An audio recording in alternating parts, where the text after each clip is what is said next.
सहेली, महिलाओं के लिए सबसे भरोसेमंद औषधि एवन टॉनिक। महाकैफे नोएडा 2025 का भव्य आयोजन, बतौर मुख्य अतिथि पहुंचे सीएम धामी। बोले कि पीएम के नेतृत्व में विरासत का पुनः जीवन करने का प्रयास किया जा रहा है।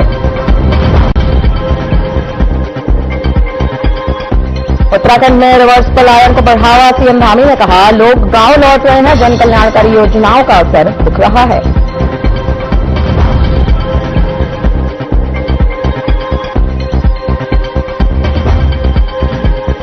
पूर्व मुख्यमंत्री हरीश रावत ने मसूरी पहुंच पटरी व्यवसायियों के समर्थन में उठाई आवाज। कहा, मॉल रोड से पटरी पर रोक लगाने के बाद व्यवसायियों की रोजी रोटी पर है संकट।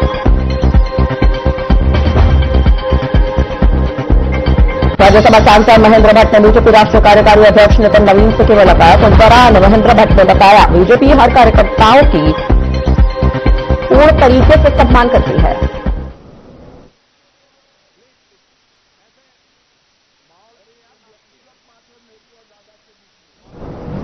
नमस्कार, मैं आश्रुति वगैरह, आपका बहुत बहुत स्वागत है हमारे इस खास बुलेटिन में। शुरुआत करेंगे बड़ी खबरों के साथ। उत्तर प्रदेश में पर्वतीय सांस्कृतिक संस्था द्वारा आयोजित महाकौतुक नोएडा 2025 का भव्य आयोजन। इस अवसर पर मुख्यमंत्री पुष्कर सिंह धामी मुख्य अतिथि रहे। आपको बताते चले, उन्होंने समारोह को संबोधित करते हुए कहा, माननीय प्रधानमंत्री नरेंद्र मोदी के नेतृत्व में हमारी सरकार देश की सांस्कृतिक विरासत को संरक्षित और पुनः जीवित करने के निरंतर प्रयास कर रही है। मुख्यमंत्री जी दोबारा जहां पर उत्तराखंड के सभी प्रवासी भाई बहन साल में एक बार बहुत बड़े स्तर पर मिलते हैं और अपनी लोक कला, लोक संस्कृति, लोक विरासत, लोक नृत्य और तमाम प्रकार के जो उत्तराखंड के पारंपरिक रूप से होने वाले व्यंजन हैं, उन सभी के यहाँ पर बड़े स्तर पर स्टॉल भी लगाते हैं, प्रदर्शनी भी लगाते हैं और पूरे उत्तराखंड के सभी कलाकारों को यहाँ पर एक बड़ा मंच भी मिलता है। उनके माध्यम से निश्चित रूप से उत्तराखंड की लोक कला, लोक संस्कृति जीवंत बनी रहती है और बहुत अच्छा आयोजन होता है। मुझे भी प्रत्येक वर्ष यहाँ पर आने का अवसर मिलता है। मैं इन सबको अपनी ओर से बहुत बधाई देता हूँ, शुभकामनाएं देता हूँ कि अपने घरों से दूर आकर, अपने पैतृक स्थानों से दूर रहकर भी अपनी लोक विरासत को, लोक कला को, संस्कृति को यहाँ पर जो जीवंत बनाने का काम कर रहे हैं। और हमारी पूरी टीम उनको लेकर के यहाँ पर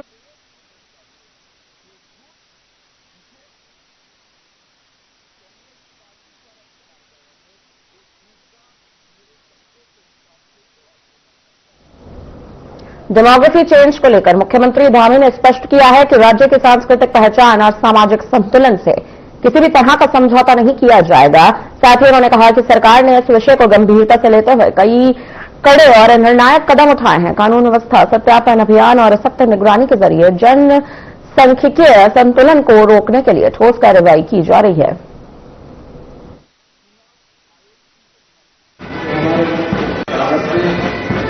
ये देखिए, देवभूमि की डेमोग्राफी, देवभूमि का सांस्कृतिक चीजें किसी भी कीमत पर यहाँ का देवत्व, उसका नुकसान नहीं होना चाहिए।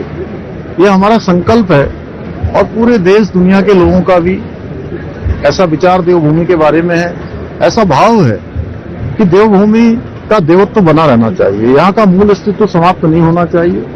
उसको लेकर हमने कानूनी रूप से सभी जो भी इस प्रकार का अतिक्रमण करने वाले हैं, जिनका यहाँ पर पहले कोई नामो निशान नहीं था, कोई अस्तित्व नहीं था, जिन्होंने अतिक्रमण किया है, वो अतिक्रमण स्वयं हटा लें, अन्यथा जो व्यवस्था है उसकी व्यवस्था के तहत अतिक्रमण हटाने का अभियान चल रहा है और अभी तक 10,000 एकड़ से अधिक जमीनें अतिक्रमण से मुक्त कराई गई हैं। आगे यह अभियान हमारा और तेजी से चलने वाला है।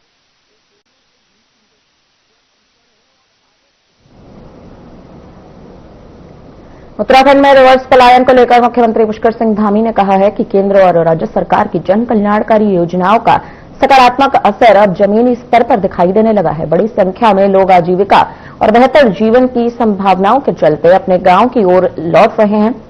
साथ ही मुख्यमंत्री धामी ने भी कहा कि राज्य का पलायन आयोग प्रभावी ढंग से कार्य कर रहा है और रिवर्स पलायन को बढ़ावा देने में महत्वपूर्ण भूमिका निभा रहा है।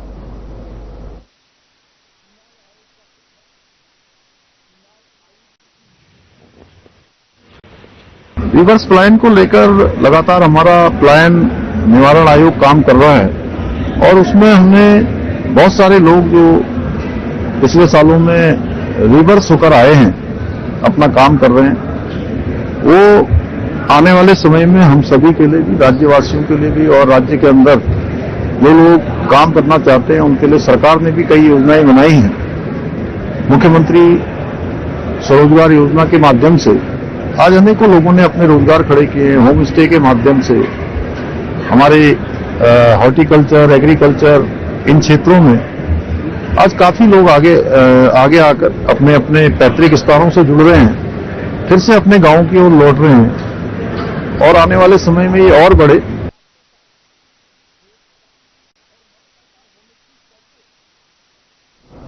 देहरादून सीएम धामी ने मानव वन्य जीव संघर्ष पर दिखाई गंभीरता। आपको बताते चले, राज्य में बढ़ रहे संघर्ष के मामले सामने आ रहे हैं। जी हां, इस वक्त की बड़ी खबर आपको बता रहे हैं। हर जनपद में होंगे वन्य जीव नसबंदी केंद्र।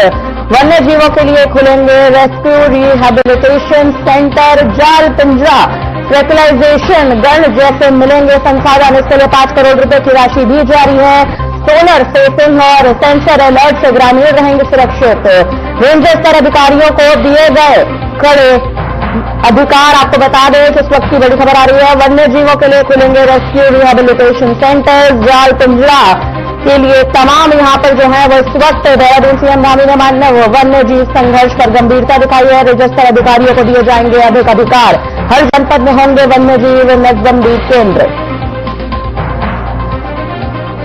जाल पिंजरा ट्रैकुलाइजेशन के लिए सीएम धामी का एक्शन।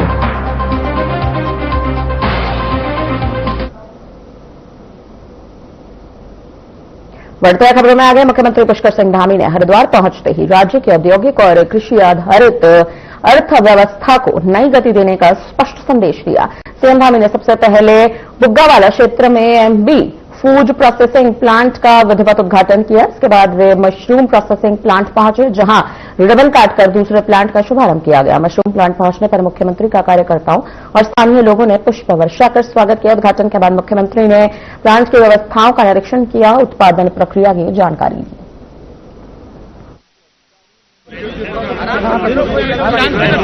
आज राज्य के अंदर कृषि और हॉर्टिकल्चर में, उद्यान के क्षेत्र में, बागवानी के क्षेत्र में बहुत शानदार काम हो रहा है। नवाचार के क्षेत्र में यहाँ भी मशरूम के उत्पादन में, अन्य अचारों के निर्माण में, यहाँ के स्थानीय लोगों को साथ में लेकर इन नवाचार को और रोजगार को आगे बढ़ाया जा रहा है।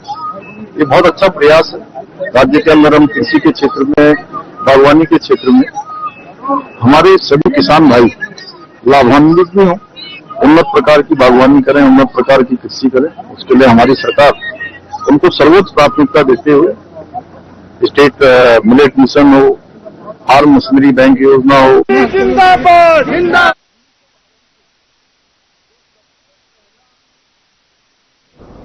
नवसारी के अवसर पर बड़ी संख्या में पर्यटकों के उत्तराखंड आने की संभावनाओं को देखते हुए इस वक्त मुख्यमंत्री ने सभी विभागों को आपसी समन्वय बनाकर कार्य करने के निर्देश दे दिए हैं। बताते चले, सीएम धामी ने कहा कि सुरक्षा, यातायात, स्वास्थ्य और पर्यटन सुविधाओं को दुरुस्त रखा जाए ताकि सैलानियों को सुरक्षित और बेहतर अनुभव मिल सके।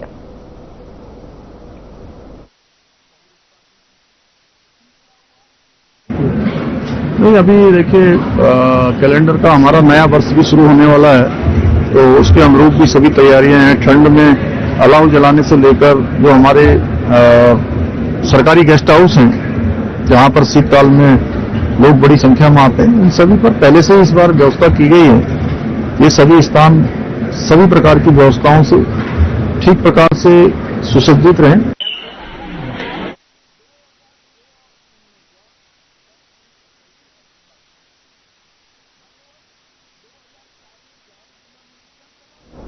मुख्यमंत्री पुष्कर सिंह धामी ने देहरादून के जालनवाला पुलिस थाने का औचक निरीक्षण किया और पुलिस व्यवस्था को लेकर सख्त संदेश भी दिया कि थानेदार ड्यूटी से अनुपस्थित पाए गए हैं और उन्हें लाइन हाजिर करने के निर्देश दिए। मुख्यमंत्री ने प्रत्येक शिकायतों को गंभीरता से दर्ज करने और त्वरित निष्पक्ष समाधान सुनिश्चित करने को कहा। महिला हेल्प डेस्क का भी निरीक्षण किया गया और फरियादों से सीधे संवाद भी किया गया।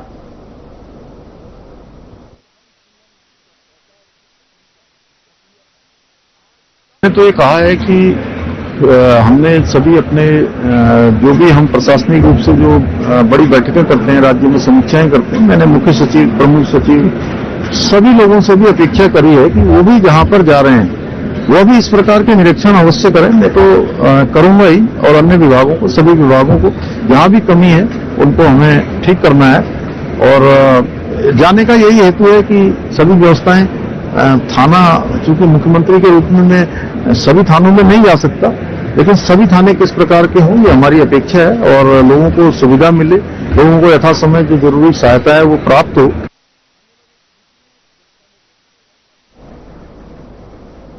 पूर्व मुख्यमंत्री हरीश रावत ने मसूरी पहुंचकर पटरी व्यवसायियों के समर्थन में आवाज उठाई है। बताते चले, उन्होंने कहा कि नगर पालिका को अतिक्रमण हटाने से पहले पटरी व्यवसायियों की रोजी रोटी की व्यवस्था करनी चाहिए। 20 दिसंबर से मॉल रोड पर पटरी लगाने पर रोक के बाद व्यवसायियों के सामने आजीविका का संकट खड़ा हो गया है, जिसके चलते वे शहीद स्थल पर धरने पर बैठे हैं। हरीश रावत ने बीजेपी पर पूंजीपतियों को लाभ पहुंचाने का आरोप लगाया और मनरेगा का नाम बदलने पर भी विरोध जताया। साथ ही बीजेपी मंत्री गणेश जोशी के बयान पर भी कड़ा पलटवार किया गया। कांग्रेस ने आज भी कहा है कि हम वेंडर्स के साथ, हमारी स्थानीय कांग्रेस का सब लोगों का, जिसमें हमारे पूर्व विधायक भी सम्मिलित थे, पूर्व नगर पालिका अध्यक्ष सम्मिलित थे, पूर्व अध्यक्षगण सम्मिलित थे, और जो यहाँ से चुनाव लड़े हैं अलग अलग पदों के लिए, वो सारे लोग सम्मिलित है। सबका सम्मिलित निर्णय है कि यदि वेंडर्स को यहाँ से बलपूर्वक हटाया जाएगा तो हम इनके साथ संघर्ष करेंगे। संघर्ष की रूपरेखा क्या होगी, जिस तरीके की स्थिति आएगी उस तरीके से तय कर लिया। हरीश रावत जी तो बेरोजगार हुए आजकल, तो वो आजकल इतने बड़े स्तर का नेता किसी बड़े मुद्दे पर बातचीत करे, ये तो छोटे मुद्दे हैं। उसके लिए तो यहाँ का कोई कांग्रेस का छोटा सा नेता बैठ सकता था। अब लेकिन उनको समाचार पत्र में आना है, उनको मीडिया में आना है, वो कहीं बैठ जाते हैं, कहीं माल्टे खा लेते हैं, समोसे तल लेते हैं, तो ये उनका अपना स्वभाव है। लेकिन हमारा मंशा बिल्कुल साफ है।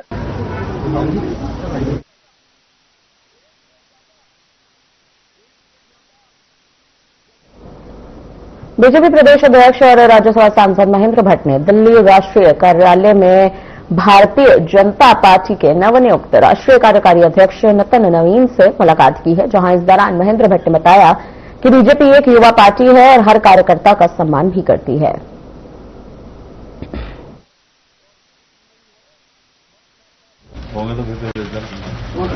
देखिए, निश्चित रूप से भारतीय जनता पार्टी में हर कार्यकर्ता को सम्मान दिया जाता है।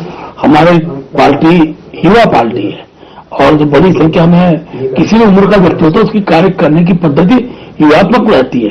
तो नितिन जी के अध्यक्ष बनने के बाद मैं कह सकता हूं कि बहुत अच्छा माहौल पूरे देश के अंदर खड़ा हुआ है। युवाओं में एक प्रकार से जोश है और यह भी मैसेज गया है कि कोई भी कार्यकर्ता कभी भी इस पार्टी का नेतृत्व कर सकता है। हमारे यार बड़ी पार्लियामेंट, इतनी बड़ी खबर।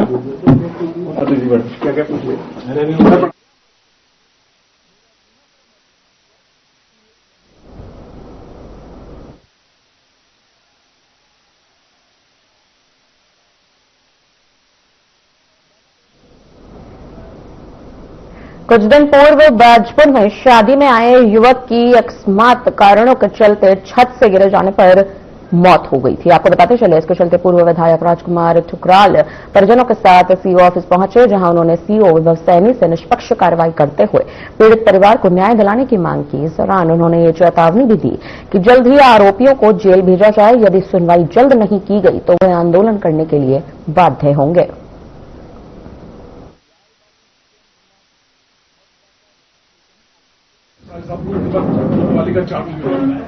उसमें से एक पक्ष की बारात आपके बाजपुर में टोपा कॉलोनी में आती है और टोपा कॉलोनी में जब बारात पहुंची तो वहां कुछ आपसी अंतर्द्वंद हो गया, युद्ध हो गया और उसमें जो बारात के सेवा का आयोजन था एक ऐसी छत पे था जिस पर चार दीवारी नहीं थी और वहां कुछ किसी बात को लेकर मतभेद हो गए, मारपिटाई चालू हो गई टोपा कॉलोनी में और एक युवक सचिन कोहली की मौके पे डेथ हो गई। पहले उसके साथ मारपिटाई की गई, फिर 17 फुट ऊंची छत से उसको नीचे गिरा दिया। छत की 4 दीवारी भी नहीं थी। इसमें जो ये आपने बताया कि इसमें एक पहले ही एफआईआर रजिस्टर्ड हो रखी है हमारे उसमें इन्वेस्टिगेशन चल रही है। इन्वेस्टिगेशन में जो तथ्य पाए गए उसमें एक व्यक्ति है जिसका नाम नन्नू है और उन्हें गिरफ्तार करके जेल भेज दिया गया है। इन्वेस्टिगेशन अभी प्रोग्रेस में है और पुलिस तथ्य की जांच कर रही है। जैसे भी तथ्य आएंगे, जिस व्यक्ति के खिलाफ साक्ष्य आएंगे, उन्हें आगे करके जेल भेजेंगे। उसमें से एक पक्ष पर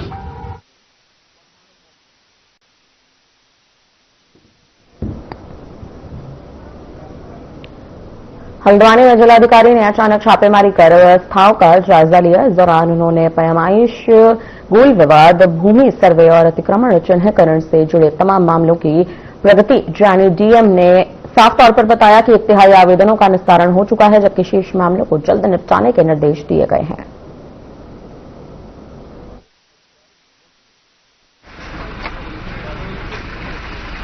तहसील हल्द्वानी या अन्य तहसीलों से रिलेटेड भी कुछ मूलभूत मुद्दे हैं जिनका जन सामान्य से जो अपेक्षाएं रहती हैं रेवेन्यू ऑफिशियल से।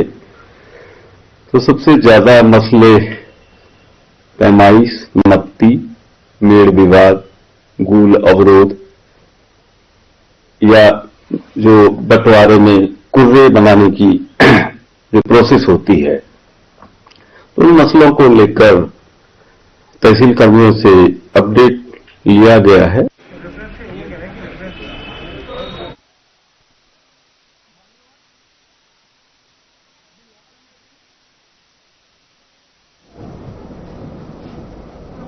रमसरा गांव के खेतों में पेड़ पर एक गुलदार फंदे से फंस गया, जिससे इलाके में हड़कंप मच गया। करीब 4 वर्षीय नर गुलदार का पिछला पैर लोहे के फंदे में बुरी तरह फंसा हुआ था। सूचना पर पहुंची वन विभाग की टीम ने गुलदार को बेहोश कर क्रेन की मदद से सुरक्षित नीचे उतारा, जिसके बाद उसे प्राथमिक उपचार के बाद चिड़ियापुर रेस्क्यू सेंटर भेजा गया है।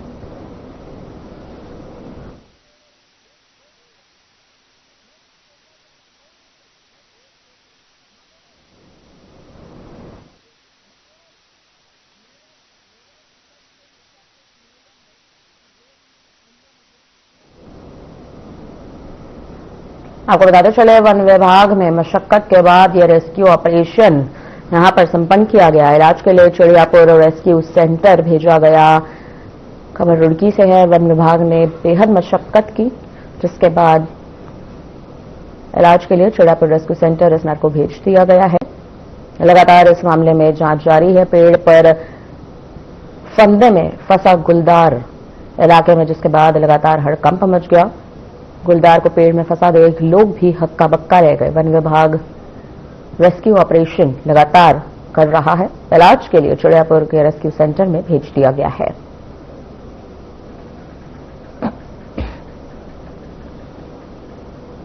हल्द्वानी में रईसजादों का आतंक थमने का नाम नहीं ले रहा है। बताते चले कि देर रात नैनीताल रोड पर कुछ कार सवार अराजक युवकों ने खुलेआम जानलेवा स्टंट कर कानून व्यवस्था को चुनौती दे दी, जहां इस दौरान थार जैसी महंगी गाड़ियों में सवार इन रईसजादों ने सड़क पर एक नहीं बल्कि कई बार खतरनाक स्टंट किए, जिससे राहगीरों की जान जोखिम में पड़ गई। तो वहीं मौके से गुजर रहे कुछ लोगों ने इस पूरी घटना का वीडियो मोबाइल में कैद किया, जो अब सोशल मीडिया पर तेजी से वायरल हो रहा है।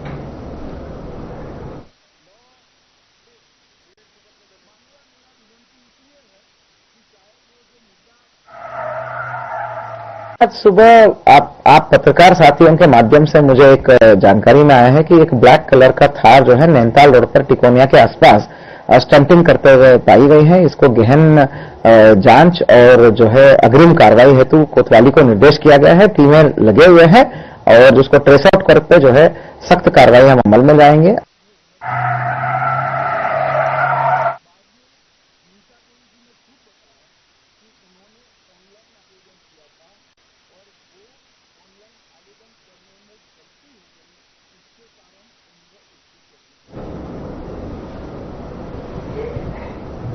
केंद्र सरकार ने मनरेगा योजना का नाम बदलकर वीबीजी रामजी योजना करने के लिए लोकसभा में संशोधन विधेयक पास कर दिया है। इस पर उत्तराखंड के पूर्व मुख्यमंत्री हरीश रावत ने आपत्ति जताई। उन्होंने कहा कि दुनिया में राम के सबसे बड़े भक्त महात्मा गांधी थे।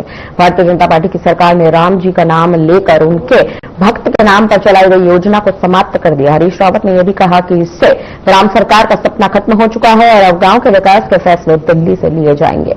उन्होंने कहा कि मनरेगा में रोजगार की गारंटी का अधिकार भी छीन लिया गया है। इसके खिलाफ एक गांधी की तस्वीर लेकर अभियान चलाएंगे।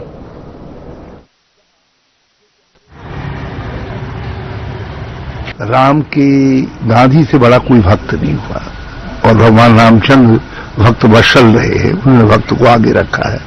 आज भाजपा की सरकार जो है राम जी का नाम लेकर के उनके भक्त के नाम पर चलाई गई योजना को समाप्त कर रही है और ये योजना ही समाप्त नहीं कर रही है। जो ग्राम सरकार का सपना था उस सपने को भी मार रही है, क्योंकि गांव की सरकार सीधे मनरेगा का बजट आता था, उसके जरिए अपना विकास निर्धारित करते थे। अब इन्होंने कह दिया नहीं, हम दिल्ली से करेंगे।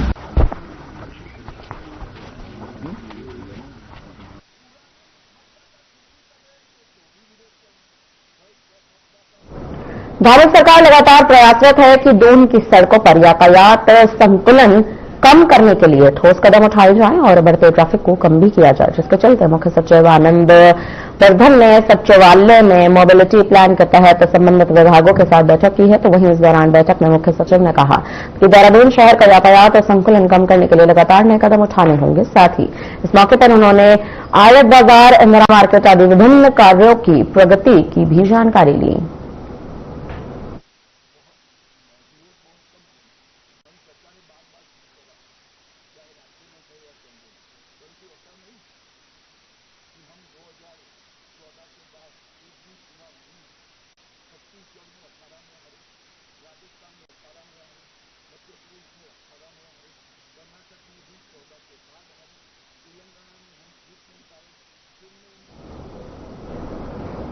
जनपद पौड़ी में शराब पीकर होने वाली वाहन दुर्घटनाओं को रोकने के लिए पुलिस लगातार शराबी वाहन का जो यहां पर एक प्लान है वो चलाती नजर आ रही है। आपको बताते चले, जनपद पौड़ी से खबर है। जनपद पौड़ी में शराब पीकर होने वाली वाहन दुर्घटनाओं को रोकने के लिए पुलिस लगातार शराब वाहन चालकों के खिलाफ कार्रवाई कर रही है, जिसके चलते पुलिस ने जनपद पौड़ी में 9 ऐसे वाहन चालकों के खिलाफ कार्रवाई की जो शराब पीकर वाहन चला रहे थे। साथ ही 99 ऐसे वाहन चालकों के खिलाफ भी कार्रवाई की गई जो यातायात नियमों का उल्लंघन कर रहे थे।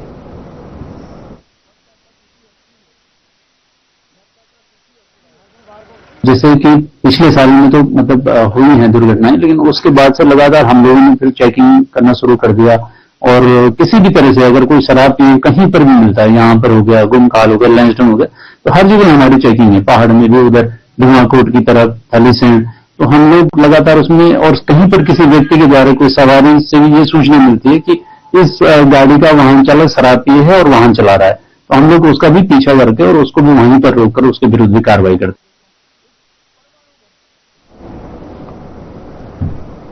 विकासखंड जाखड़ीधार की पहली बीडीसी बैठक विकासखंड सभागार में क्षेत्र पंचायत प्रमुख राजेश नौटियाल की अध्यक्षता में हुई, जिसमें विधायक टिहरी किशोर उपाध्याय और डीएम टिहरी नितिका खंडेलवाल भी उपस्थित रहे। तो वहीं इस दौरान बैठक में विभिन्न विभागों के अधिकारियों ने अपनी योजनाओं की जानकारी दी, जिस पर डीएम नितिका खंडेलवाल ने सभी जनपद स्तरीय अधिकारियों को निर्देश दिए कि वे क्षेत्र में योजनाओं की रिपोर्ट प्रस्तुत करें, समय समय पर दौरा करें ताकि आम जनमानस को हो रही दिक्कतों का समाधान मिल सके। में आए हैं जाखड़ीधार में, यहाँ बानी ब्लॉक प्रमुख और ज्येष्ठ प्रमुख और कनिष्ठ प्रमुख सब लोग हैं और सभी क्षेत्र के गणमान्य सदस्य जो हमारे जिला पंचायत के सदस्य हैं, उपाध्यक्ष जी भी हैं, क्षेत्र पंचायत सदस्य, ग्राम प्रधान, वो लोग सब यहाँ पर हैं। भाग हमारे हो गए हैं और अगर मुख्यतः देखा जाए तो सड़क, पीडब्ल्यूडी, पीएमजेएसवाई और पानी, पेयजल को लेके मुख्यतः लोगों की समस्याएं हैं। कुछ नहरों को लेके भी, सिंचाई की, क्योंकि काफी पुरानी डिमांड है लोगों की और नाबार्ड परियोजना में भेजा हुआ है, तो उसको भी त्वरित कार्रवाई करने के लिए हम लोगों ने निर्देश दिए। और मुझे लगता है कि बाकी जैसे सीएससी मदननेगी भी जो क्षेत्र में पड़ता है उसके लिए भी लोगों की डिमांड है कि वहाँ डॉक्टर्स आए, तो उसको भी हम लोग कोशिश करके हम कराएंगे। फिलहाल के लिए इस बुलेटिन में इतना ही। मुझे दीजिए इजाजत। नमस्कार।